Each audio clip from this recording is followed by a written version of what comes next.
menya wirinde infection zifata mu myanya myibarukiro ndetse n'imyanya ijyanye n'iyo myanya myibarukiro. Izihe ingaruka ziba izihe? Twerekeje kuri Women's Health Clinic hano Kabeza, tugiye kuganira na muganga. Nk'uko nari maze kubikubwira, tugiye kuganira kuri infection zifata mu myanya y'imyibarukiro cyangwa se imyanya myibarukiro ndetse n'imyanya ijyana nayo. Izo infection ni izihe? Ese wazitandukanya ute? Ingaruka zazo ziba izihe? Igisubizo mbifiteho umaze kumenyera ko muri menya wirinde tuganira na muganga. Tugiye kuganira n'umuhanga mu kuvura indwara z'imyibarukiro ndetse no mu gufasha abantu kubona urubyaro, abari bamaze nk'igihe wenda bategereje. Turi hano kuri Women's Health Clinic, mumaze kuhamenyera. Turi kumwe na Dr. Mwisige David. Dr. nanone tubahaye ikaze. Yego.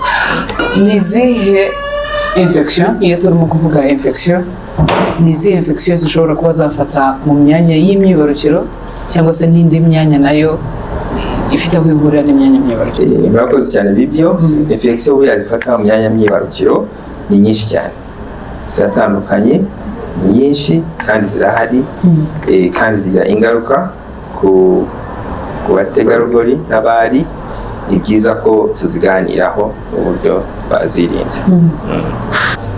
Mutu infection zirahari, ni nyinshi, ariko ukurikiye menya wirinde muri kano kanya yakumva ni nk'izihe infection zishobora kuba zafata, ese zifata iyihe myanya kugira ngo tubashe no kuzitandukanya?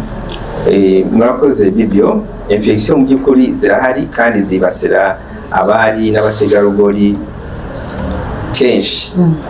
Hari infection rero buriya zandura ari uko habayeho guhura n'ubashakanye cyangwa n'inshuti muri rusange, arizo bita infection zandurira mu mibonano mpuzabitsina. Hakabaho n'izindi infection umubyeyi cyangwa se umukobwa ari wese yakwandura kandi hatabayeho no guhura cyangwa se guhura n'uwo bakundana. Izo infection zirahari. Rero akenshi infection buriya ubona zifite ubukana cyangwa se zigira ingaruka kenshi, infection iyo habayeho kuzandura, habayeho imibonano mpuzabitsina, izo zirahari nyinshi. Rero hakaba na za zindi umukobwa yakwandura hatabayeho imibonano mpuzabitsina ariko bitewe n'isuku itakozwe, atikoreye isuku ihagije, yaba ari umukobwa yaba ari umumama. Hakabaho microbe zigenda zihumuza ahantu hatakorewe isuku neza, none ugasanga habayeho umudamu cyangwa se umukobwa kuba yakwishima imibonano mpuzabitsina, hari iby'umweru abonamo bidasa neza byinshi. Izo infection ziba zihari. Ubwoko bwazo rero bitewe nk'aho kwa baganga iyo tugiye kuzisuzuma muri labo turazibona zitandukanye. Ushobora kuba ngo hari nk'imitezi, hari icyo bita yeast infection cyangwa se amarivier mu gifaransa, habaho trichomonas, habaho n'izindi bita bacteriovaginosis. So izo ndwara turazibona kenshi cyane, ariko nkuko nagusobanuriye buya indwara zandurira mu mibonano mpuzabitsina izo kenshi usanga zigira ubukana bwinshi cyane. Rero icyo dushaka ko twakwigisha abadukurikiranye ni uko hari igihe tujya tubona nk'umubyeyi cyangwa se umukobwa yagize infection, ahubwo akumva nk'aho mugenzi we amubwira ko ari infection zijyanye n'imibonano mpuzabitsina, kandi wenda izo infection zijyanye n'uko hatabaye gukorwa isuku neza, ugasanga bitanye ba mwana ati waba hari ukuntu abigenje, ariko kandi ari infection zitewe n'isuku itakozwe cyangwa se kujya mu mihango nyinshi. Hakabaho microbe cyangwa udukoko tujya dukurikira ya maraso, usanga ababyeyi niba ashoje imihango igihe cy'igihe cyangwa se yagiye muri ovulation kwa pete, hari utunyabuzima udukoko tuza tukafata ya myanya myibarukiro, ugasanga umubyeyi arahora yivuza buri gihe. Hari byinshi usanga bivugwa kuri zino infection turimo kuganiraho zifata mu myanya myibarukiro, aho wenda ushobora nko kumva ibiba bivugwa cyane cyane nk'abana bakiri bato b'abakobwa ku mashuri, ugize infection ugasanga wenda byitirirwa toilette zidasa neza cyangwa se wenda yambaye imyenda y'imbere itumutse neza.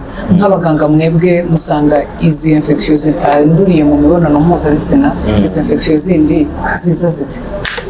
Mu by'ukuri bibyo aho uvuze ku kintu cyiza cyane, kuko ababyeyi cyangwa se abadamu abari n'abategarugori baza batugana batubwira ngo hari infection batewe no muri toilette, ariko ntabwo ari byo. Nabyo usanga nk'abadamu kenshi niyo agiye muri za toilette cyangwa se toilette di publique we yumva atahicara cyangwa se ngo yamutere infection, ntabwo ari byo. Ntabwo ari byo kuvuga ngo umudamu yanduye infection ngo kuri toilette. Ntabwo twebwe iyo filosofi, iyo myumvire nk'abaganga tuyumva. Ziterwa n'iki rero? Izi infection rero zishobora guterwa swat umwakoze imibonano mpuzabitsina idafite isuku, umwe muri mwebwe atikoreye isuku mu buryo buhagije, kandi burya n'abagabo bo burya bagira twa infection, ariko iyi infection ntabwo kenshi abagabo ibateza ikibazo, kuko burya uburyo abagabo baremwe ntabwo izo microbe zihakurira, kuko ntabwo haba hatoshye, ntabwo hafite ubuhere utwo microbe twahakurira. Kenshi izi microbe tubona usanga kenshi ari nka yeast infection cyangwa se amarivire, ujya ubona nk'ibifaranga biva ku mubiri. Urabona nk'umwana w'umukobwa, umwana bagize igikoni, icyo rero ni yeast infection. Iyo yagiye ari kuri sex naho ushobora gutuma umubyeyi ahora ashaka kwishima, hari ibyumweru biri guturukamo. Noneho ibyo ntabwo ari toilette muri make. Abadamu kenshi mbona baza batubwira ngo bashaka ari toilette yicaye, ariko ntabwo ari byo. Wenda iyo infection ishobora kuba ifitanye isano, burya hari infection ifitanye isano n'imibonano mpuzabitsina, kuko kenshi burya usanga nk'abagabo bo niyo agiye nko kwihagarika se hagiye biba ngombwa ko hari ukuntu, niyo mpamvu ubona badushaka gukaraba. Biba byiza ko, ni byiza ko niba uvuye muri toilette uri umugabo ukarabe kugira ngo intoki zawe zibe zifite isuku. Iyo intoki zawe zifite isuku, kandi urabizi ko iyo wagiye muri toilette hari umugabo akora ku gitsina cye kugira abashe kujya kwihagarika, niba avuyeyo arakora ku rugi yafunguza toilette, hari undi mugabo wakozeho yagiye asuhuza. Urabona mu muco wacu ko dusuhuza duhaye intoki, kandi izo ntoki ni mu gihe gukora imibonano mpuzabitsina n'ubundi izo ntoki urazikoresha. Uwo mwanda rero uvuye ku ntoki ukajya ku gitsina gabo, umenye ko ari n'umukora imibonano mpuzabitsina, za microbe zavuye ku ntoki zishobora kuba zajya hariya zikaba umudamu yataka. Yego. Birumvikana wenda nk'izo infection zishobora kwandurira mu mibonano mpuzabitsina, wenda birashoboka ko umuntu yazirinda ubwo yikingira, cyangwa se nanone banagira n'iyo suku nk'uko murimo kwitubwira. Ariko izi infection zitandurira mu mibonano mpuzabitsina birashoboka, biroroshye ko umuntu yazirinda? Murakoze cyane.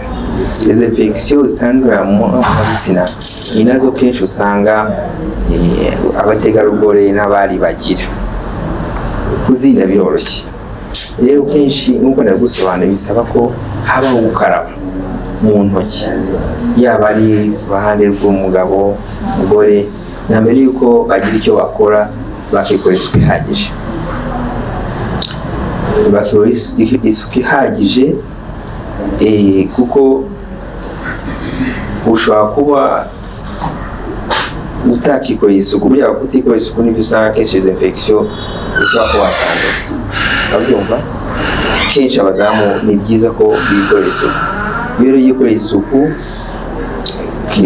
kandi n'ikindi akareba se niba ajya mu mihango, ajya mu mihango iminsi ngahe. Mu by'ukuri iyo ubona ujya mu mihango kamara iminsi 7, ntabwo iyo mihango yajya kurangira ngo ntihabure microbe zikwataka, kuko hari utumikrobe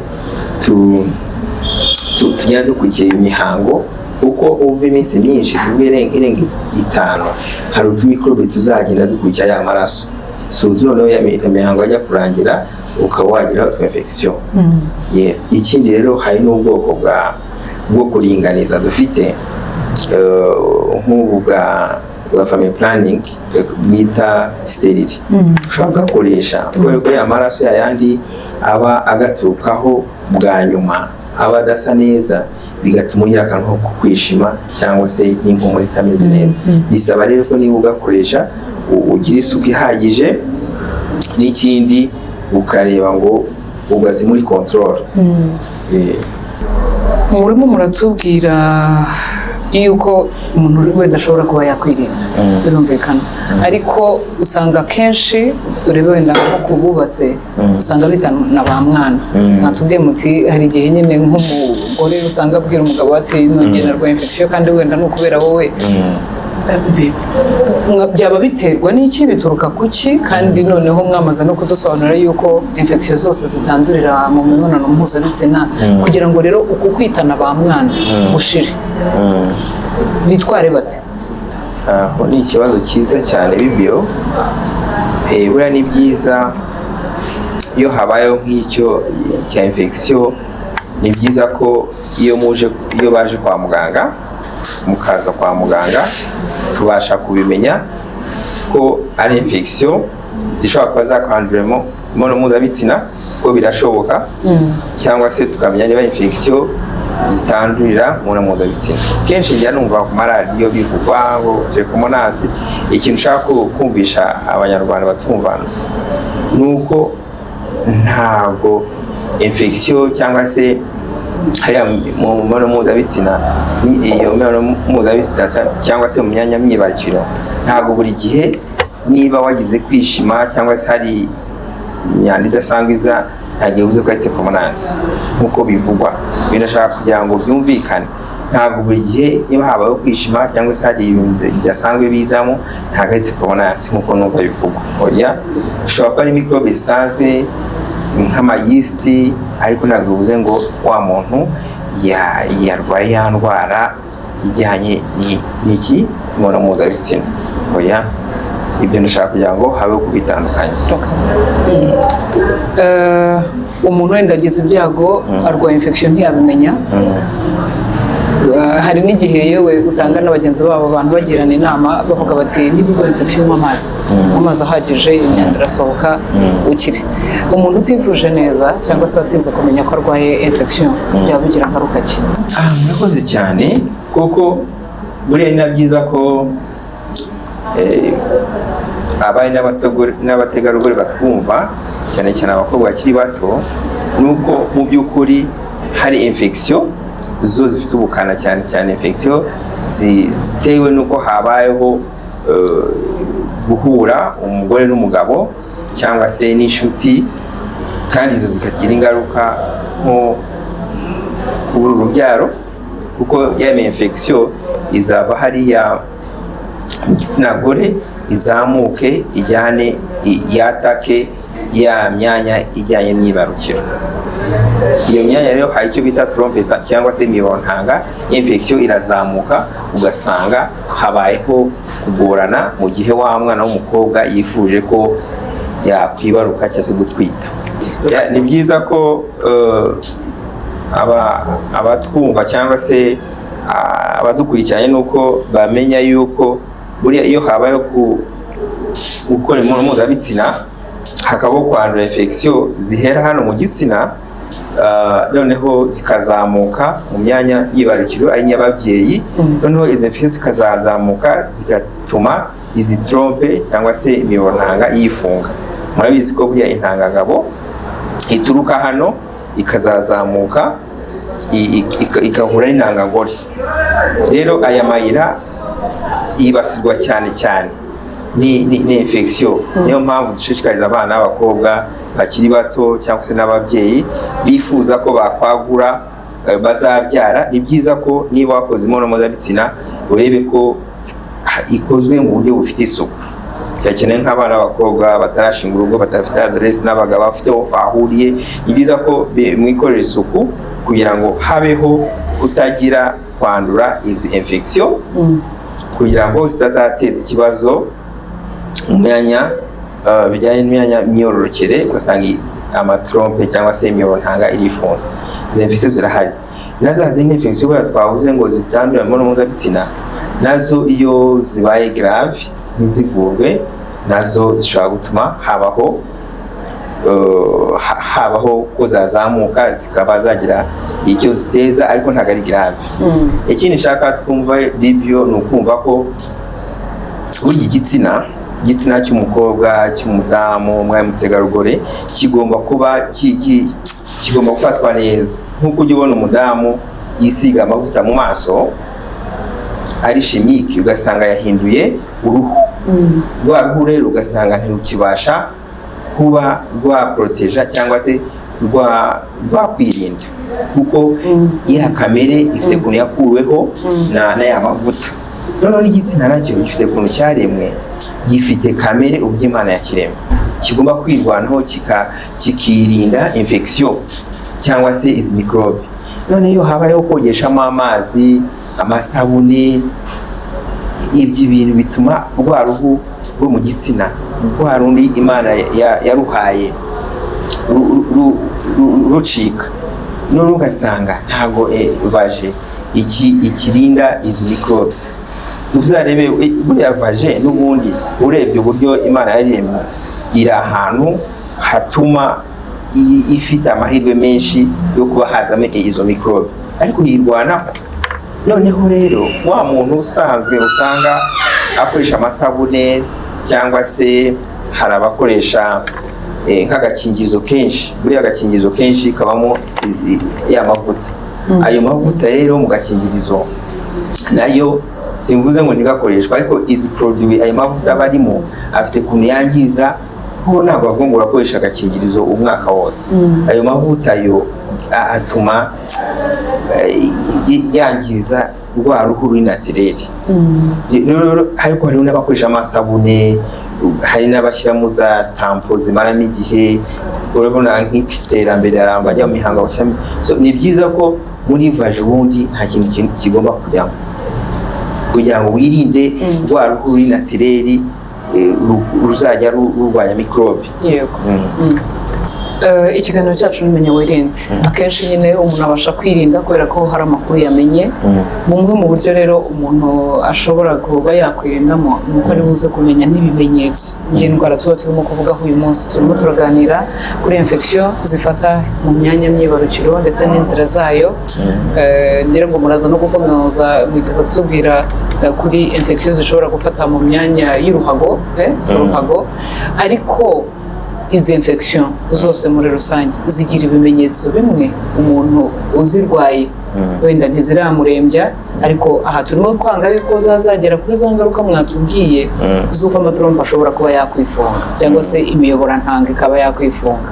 Ibimenyetso bishobora kuba ibihe ku buryo n'udukurikiye wakwiyumvamo ikimenyetso kimwe cyangwa se bibiri yakwihutira kujya kwa muganga? Murakoze Bibio. Ikintu ushaka kumvisha abadukurikiranye ni uko tujye dutandukanya, habaho infection zijyanye n'igitsina gore cyangwa se vaje, hakabaho nanone infection yo mu ruhago. Buriya abantu benshi ntibamenya gutandukanya ngo ni infection y'uruhago na infection yo mu gitsina. Uyu mwanya nuko dushaka kumvisha ko infection zo mu gitsina zitandukanye na infection zo mu ruhago. Izo mu ruhago ni za zindi unywera amazi ukuma unanyweye amazi, infection ziragabanuka. Ariko hari igihe umuntu agira infection ijyanye no myanya myibarukiro cyangwa se mu gitsina, akavuga ati nanyoye amazi birashira. Infection ijyanye no mu gitsina biragoye kuko uzayinywera amazi ishire. Iyo unywera amazi gashya niyo mu ruhago, kuko wihagaritse utwo microbe turasohoka. So bivuze rero ibimenyetso biratandukanye, ariko yaba ari infection zijyanye no byatewe nuko habayeho imibonano mpuzabitsina, infection zizanye gutyo habayeho nk'isuku itakorewe neza, ibimenyetso byenda kuba bimwe. Ariko twebwe nk'abaganga iyo tuyibonye turabitandukanya, cyane cyane iyo dufashe no gusuzuma muri labo turabireba. Ariko kenshi usanga bifitanye isano kuko habaho kujana muri ibyo n'ibijyanye n'imiyoborantanga, bijyanye n'igitsina gore, yumva ko hariho kwishima, habaho ibintu biza bidasanzwe biragoye kugira ngo uwabirwaye abashe kubitandukanya, ariko of course ashobora kukubwira ngo mateka ejo byaje ari uko twakubonanye n'umugabo. Ariko nanone hari iyo habayeho gukora imibonano mpuzabitsina idasukuye, hari utuntu tw'imikorobe tuzamo kubera ko ubundi sex cyangwa sex ntabwo ifite isuku. Ni byiza ko Imana burya yahaye ko sex y'umudamu cyangwa y'umukobwa igomba kuba ifite uburyo ubwirinzi. Bwa bwirinzi nibwo tuba dushaka ko butatokozwa ngo ugire ibintu uzajya ushyira mu gitsina cyangwa cyangirike, kuko n'ubundi sex nta suku ifite. Hari utumikorobe nk'uko umuntu arya adakarabye akarwara mu nda.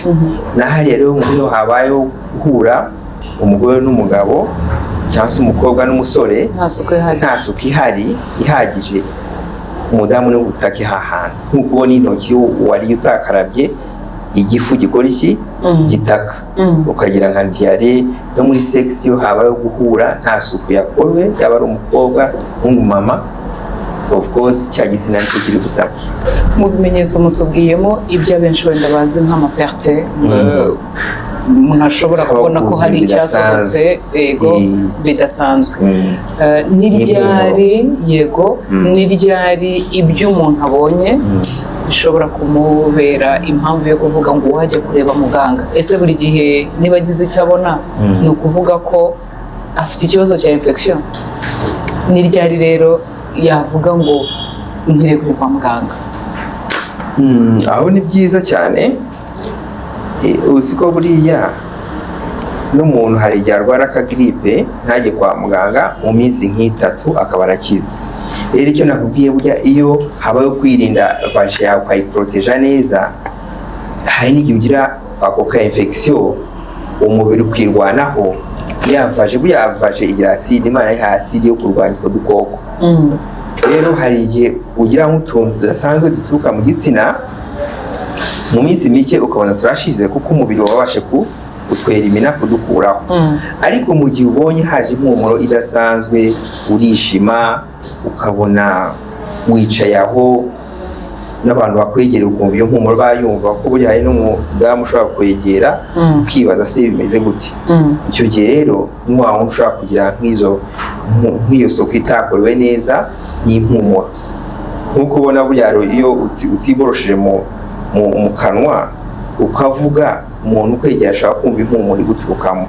Nahariya imibonano mpuzabitsina iyo utakoreye isuku, umuntu mwicaranye ashobora kuyumva, cyangwa se n'umukunzi wawe ashobora kubyumva. Icyo gihe ntukabyihererane ngo wumve ngo impumuro niyo cyangwa se ngo ibituruka mu gitsina n'ibyo. No, mu gihe wabonye ibintu bidasanzwe bituruka mu gitsina cyawe, egera abaganga bagufashe banarebe n'ibiki. Yego, turimo kwerekeza ku musozo w'ikiganiro cyacu, ariko mwatubwiye ko ni byiza, ni n'ingenzi cyane yuko abagore n'abakobwa bakwiye kwikorera isuku, kwikurikirana, babona ikintu kidasanzwe bakegera abaganga. Ariko usanga nko mu mafarumasi haba harimo amasabune bakubwira ko ari ayo gukora isuku hariya. Yewe hari n'ababa bavuga ati iyi ifite n'impumuro nziza, birwanya yuko umugore cyangwa umukobwa ashobora kumva hari impumuro idasanzwe. Kandi mutubwiye ko atari byiza yuko hagira wenda amasabune bundi abantu bakwiriye gukoresha isuku mu myanya myibarukiro. Uburyo bwiza bwo gukora isuku muri iyo myanya myibarukiro ku mugore n'umukobwa ni ubuhe? Dusoza. Urakoze cyane. Ibyo mu by'ukuri aya maproduit aragurishwa muri farumasi. Yego. Niho n'amasabune buri muntu ashaka kuvuga ati deri sabune ituma ucya mu maso, none ya sabune ukayisiga ujya kuri ejo bundi wabaye umweru kandi bafite igikara cyawe cyiza, none ejo bundi ukabona isura yahindutse, none ejo bundi waba ukura ugasanga yapoya yarahindutse. No mu gitsina nuko amaproduit hanze arahari, muri farumasi arahari, ariko ubyo ubanza utekereze mbere yuko uyakoresha. Hari n'abafite utuntu mu gihe cy'imihango bashyira muri vaje kugira ngo iyo mihango ye gusohoka, aze kugasohoramo finalement ku munsi atashye. Rero ya mihango ntisohoke, kakantu kayirinda ukayikonsoma. So mwirinde ibintu mushyira mu gitsina, bamwangiza iriya kamere yawe, ubundi nta kintu kigomba kujya mu gitsina nk'uko Imana yabiremye, usibye habayeho guhura umugore n'umugabo niko Imana iba yarabiremye. So mwirinde produit mukoreshamo, izo zirahari, abo babigurisha bafite inyungu zabo, ariko ni byiza ko wabanza ugatekereza. Bakubwiye ko ni nko kubona wisiga amavuta agahindura uruhu rwawe. Murakoze cyane. Akabazo kanyu, umuntu agize ibyago wenda akora iki kiganiro ariko yaramaze kwinjira mu ngaruka, natubwiye ingaruka nyine zo kubona umuntu atarivuje hakiri kare yifuza ziriya infection, cyangwa se ntiyari yarazimenye ariko agiye kwa muganga bamubwiye ko yamaze kugera mu ngaruka. Izi ngaruka zishobora kuvurwa zigakira? Ingaruka ziravurwa zigakira, nubwo ishobora gutwara igihe, ariko turazivura zigakira. Ariko nanone iyo umaze kubimenya ifo kugabanya bya bindi watumaga bikomeretsa igitsina. Ikindi niba wari ufite uburyo uri sexually active, uri umukobwa, menya yuko ejo hazaza hawe hagomba kuba heza. Niba ufite umukunzi, umukobwa ubyiruka, ni byiza kumenya ko yuko iyo sex wakoze witinya gusa ko ushobora kuba watwita, ariko umenye yuko ushobora kuzabangamira igikorwa cyo gutwita ejo hazaza niba utirinze infection. Kumenye yuko Bible nagusobanuriye ko izi infection ziva hariya mu gitsina zikazazamuka zikabaho gukora iki, kwangiza imiyoboro ntanga.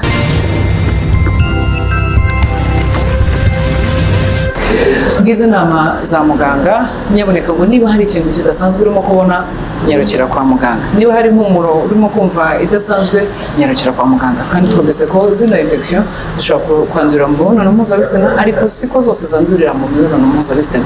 Twumvise ko zifite ingaruka ziremereye.